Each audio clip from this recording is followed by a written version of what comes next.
Oui, je reviens sur cette affaire de Kylian parce qu'il y a un témoignage de sa mère et ça permet d'incarner la souffrance d'une mère qui est touchée par ça.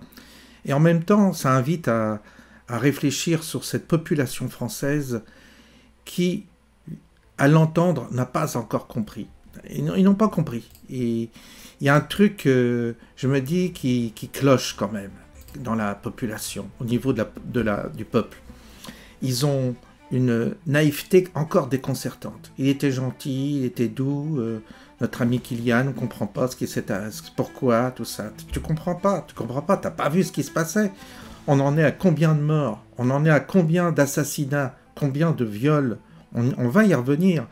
Et là, ce qui est désarmant, c'est la réaction d'une naïveté d'une population qui semble ne pas encore prendre la mesure des choses.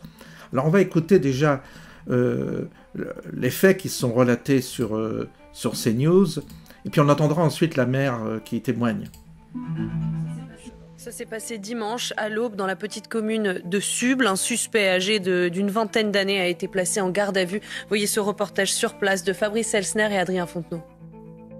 La bagarre s'est produite ici, là, et le jeune a dû prendre un coup de couteau par là et est tombé là, juste là. C'est vers 6 h du matin ce dimanche que le drame s'est produit en sortie de cette boîte. Une altercation aussi violente que soudaine. C'est commencé à chamailler, les agents de sécurité sont arrivés et ça a commencé à se séparer. Et ça s'est continué derrière le bus. L'individu a été chercher le fameux couteau dans sa voiture. Et voilà, ça s'est passé en fraction de seconde, quoi. Je fais ce boulot-là pour rendre du plaisir et que les jeunes s'amusent. Je fais pas ça pour que les jeunes repartent le matin avec le corbillard. Une violence inhabituelle dans cette commune d'un peu plus de 600 habitants. Très surpris que ça arrive sur notre commune, quoi. On s'attend pas à ce genre de situation. Quand les parents laissent aller les jeunes s'amuser, c'est pour les retrouver le lendemain matin. Dans son club de boxe, Kylian était surtout vu comme un garçon réservé. Souvent, il se mettait là avec son pote et puis justement, il était toujours très discret, très à l'écart des autres. On a eu quelques garçons par le passé qui étaient un peu virulents, un peu voyous, un peu machin, qui cherchaient la bagarre. Mais pas lui. C'est un garçon introverti, un garçon calme, d'une gentillesse incroyable, que j'aurais voulu avoir comme petit-fils, vous voyez. L'auteur du coup de couteau a été interpellé. L'enquête doit déterminer ses motivations. Alors, vous voyez, déjà à travers le témoignage de ces gens, du maire, de son entraîneur, il y a comme une forme de...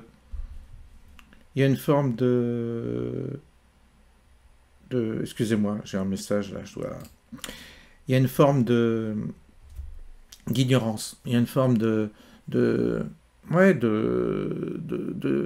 naïveté, Ces gens, ils habitent dans des petits villages gaulois et ils n'ont pas encore compris qu'il y avait une invasion migratoire qui allait se diffuser dans tous les recoins de la France et qui allait devenir une menace pour eux-mêmes, pour la vie de leurs enfants. Ils n'ont pas encore compris ça. C'est comme ça que ça se traduit actuellement dans les élections. Pourquoi le Rassemblement national ou Zemmour ne font pas les scores espérés? Parce qu'il y a une grande partie de la population qui est encore sous influence d'une pensée généreuse, de gauche certainement, et ils pensent que ça arrive chez les autres. Ils pensent toujours, ces gens-là, ils votent à gauche ou ils votent pour Macron en disant mais ils exagèrent, c'est sur CNews, alors c'est exagéré, c'est amplifié, ça n'arrivera jamais chez nous. Et puis, le jour où ça arrive, ah ben il était gentil, ah ben c'était un brave garçon, ah ben on comprend pas que ça arrive dans notre village. Mais t'as pas compris que ça arrivait dans tous les villages, que ça peut arriver dans tous les villages. Ils ont vraiment, il y a vraiment une inertie au niveau de la réactivité chez le peuple français qui est quand même inquiétante. Le jour où ils vont réaliser ce qui se passe chez eux, il va être trop tard. Ils vont être tous bouclés chez eux.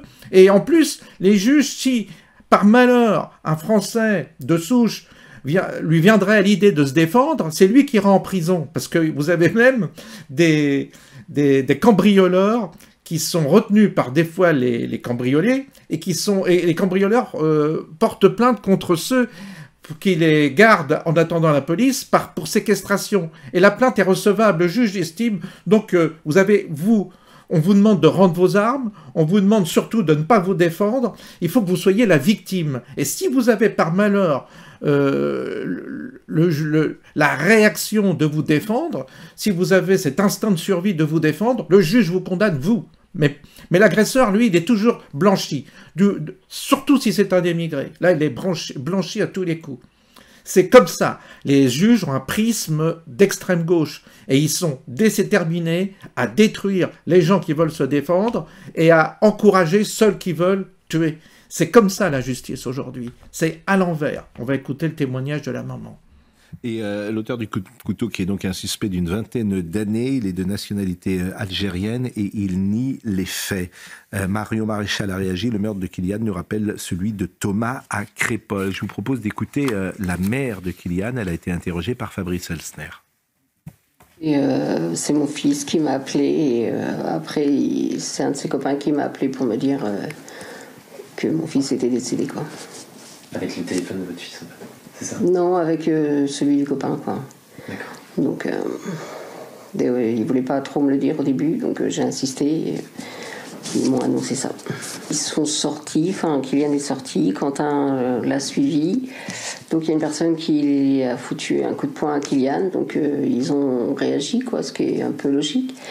Donc, Quentin est rentré dans la salle et quand il est ressorti, il y avait l'autre qui avait le couteau et qui l'avait déjà frappé, quoi. C'est inadmissible, c'est la méchanceté gratuite, non, je comprends pas. Surtout, il allait en boîte, il allait pas faire être méchant, il allait s'amuser, quoi. Donc pourquoi la violence comme ça? Non, je comprends pas. Non, ça, c'est un truc que je comprendrai jamais.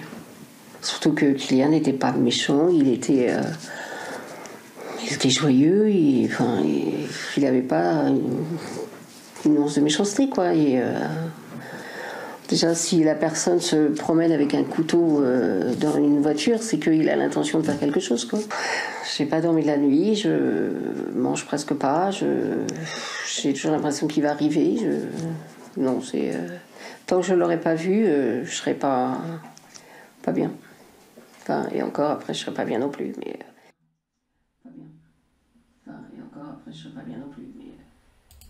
Alors évidemment, c'est pas dans l'ordre des choses de perdre son fils. C'est le drame absolu et certainement que pour des parents et surtout une mère, c'est la catastrophe absolue. Sa vie est totalement foutue en l'air. Ce qui lui reste en tout cas de vie. Et ça la conduira sûrement, comme peut-être d'autres, à la dépression, au suicide, à des maladies psychosomatiques suite à ce crime horrible. Mais ce qui est désarmant, d'une certaine manière, c'est la gentillesse de cette dame et, d'une certaine manière, son innocence et presque, là aussi, je dirais, une forme de naïveté. Je pense que chez une grande partie du peuple français, il y a une naïveté coupable. Il y a un moment donné où c'est gentil d'être naïf et c'est bien de faire des marches blanches parce que le maire va certainement organiser une marche blanche. Et comme toujours, hein, ces gens-là sont très forts pour organiser des marches blanches.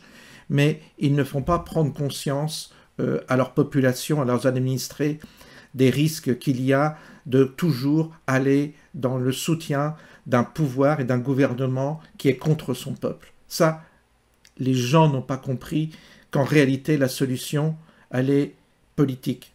Elle est vraiment politique. C'est-à-dire que c'est la politique qui va régler ce problème-là. Et tant que nous n'aurons pas un représentant politique capable de faire ce que d'autres font, eh bien, c'est-à-dire de faire un nettoyage dans le pays, eh bien, de faire une purge, eh bien, les assassinats continueront de plus belle.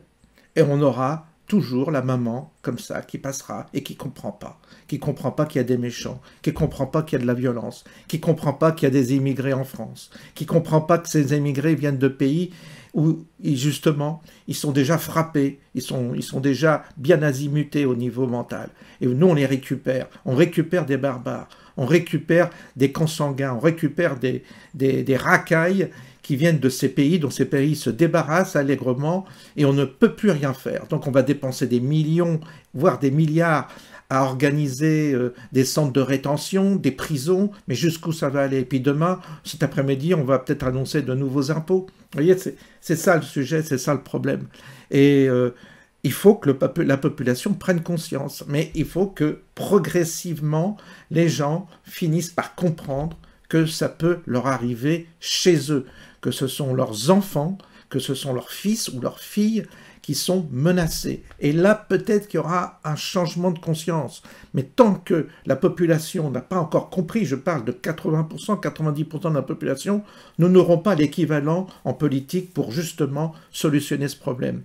Vous savez, on a beaucoup critiqué Zemmour, mais en gros, c'est un Zemmour qu'il nous faut, c'est-à-dire un type déterminé, sans faille, capable vraiment de rentrer dans l'art des gauchistes et de casser cette soupape dans laquelle on est encore enfermé, une soupape idéologique avec des diversions comme ce qui se passe en Palestine. On s'en fout ce qui se passe en Palestine. Ce qui compte, c'est ce qui se passe chez nous. C'est ça que je veux dire. C'est que pour l'instant, ce qui est important, c'est de protéger les nôtres. Allez défendre les Palestiniens. Je vous dis, les Palestiniens, vous verrez. Accueillez-les, vous verrez comment ils se comporteront avec vous.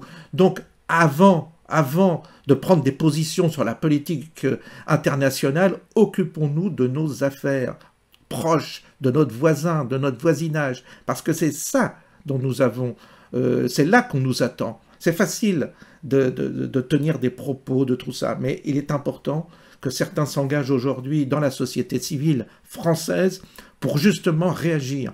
Et il y a plusieurs manières de réagir. Comme vous avez des associations qui se créent, comme une association. Oui, vous avez une association qui s'appelle Némésis. Némésis, c'est une jeune femme qui représente un collectif qui défend les femmes qui sont évidemment agressées, violées par des étrangers.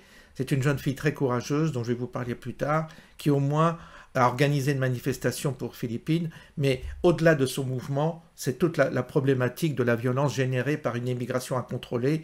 Et bien voilà des gens des jeunes qui prennent des bonnes initiatives, et il faut les encourager, bien entendu. Je vous souhaite une bonne journée, je vous dis à bientôt.